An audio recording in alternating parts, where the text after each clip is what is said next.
稱佛名號品第9。爾時地藏菩薩摩訶薩白佛言：世尊，我今為未來眾生演利益事，於生死中得大利益，唯願世尊聽我說之。佛告地藏菩薩：汝今欲興慈悲，救拔一切罪苦六道眾生，演不思議事。今正是時，唯當速說。吾即涅槃，使汝早不是願。吾亦無憂現在未來一切眾生。地藏菩薩白佛言：世尊，過去無量阿僧祇劫，有佛出世，號無邊身如來。若有男子女人聞是佛名，暫生恭敬，即得超越40劫生死重罪。何況塑畫形象，供養讚歎，其人獲福無量無邊。又於過去恆河沙劫，有佛出世，號寶勝如來。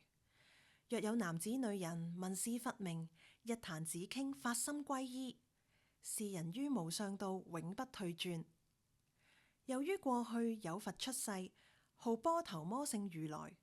若有男子女人聞是佛名，力於耳根，是人當得千返生於六欲天中。何況至心清廉？又於過去不可說阿僧祇劫，有佛出世，號獅子吼如來。若有男子女人聞是佛名，一念皈依，是人得遇無量諸佛摩頂受記。又於過去有佛出世，號拘留孫佛。若有男子女人聞是佛名，至心瞻禮或復讚歎，是人於賢劫千佛會中，為大梵王，得受上記。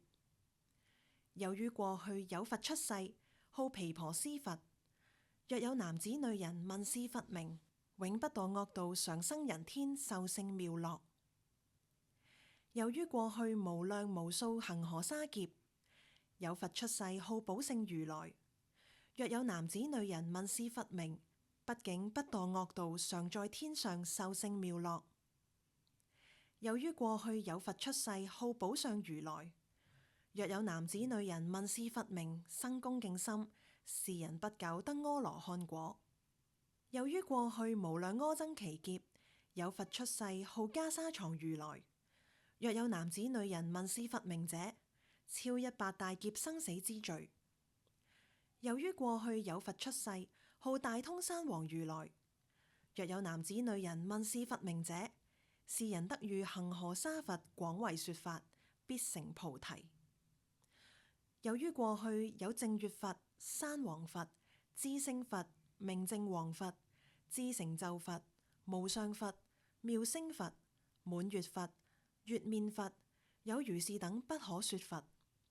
世尊，現在未來一切眾生，若天若人，若男若女，但念得一佛名號，功德無量，何況多名？是眾生等生時死時，自得大利，終不墮惡道。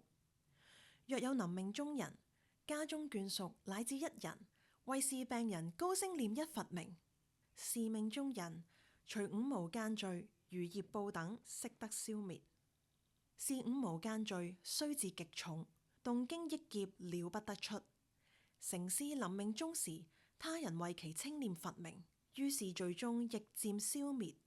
何況眾生自稱自念，獲福無量，滅無量罪。地藏菩薩本願經卷中，普賢啟問，地藏宏開，三途六道絕塵埃。普廣問如來，受記十齋，接引上蓮台。南無地藏王菩薩摩訶薩，南無地藏王菩薩摩訶薩，南無地藏王菩薩摩訶薩。